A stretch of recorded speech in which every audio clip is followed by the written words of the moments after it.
How many know that the things that some of the people done to you were sin?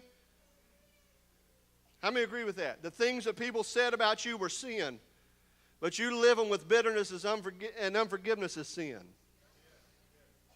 And we could talk about how dirty a dog they were, how mean and hateful they were, but if we're not careful, we can become bitter just like they were. Because we need to understand that hurting people hurt people.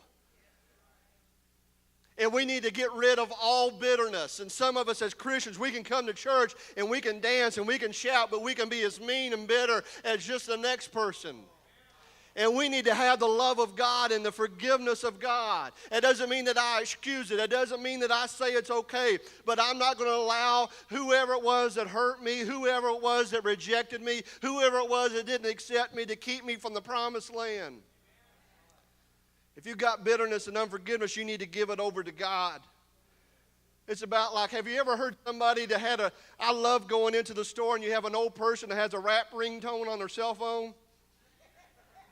How many's got family members? You know what I'm talking about. You know, you're in the grocery store and all of a sudden the next aisle over you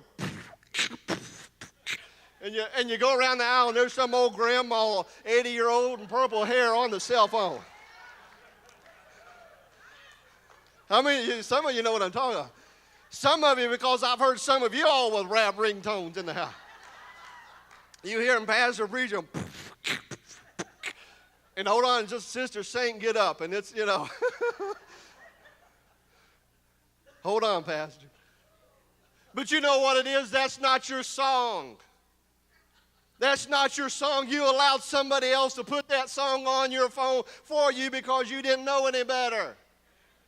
And the same thing, as funny as that is, we can do that spiritually. We can allow somebody else to put their song on our phone. And anytime you get around people, that song that's not your song, not the song of a Christian, not the song of a follower of Christ. Some of you checking your phone now, make sure it's muted. Go ahead and just take a moment and turn your ringer off. But I want to encourage you as believers, get rid of all bitterness. It says we talked about it in Ephesians, let go all bitterness. Say all. All bitterness. All bitterness. He said, let it go.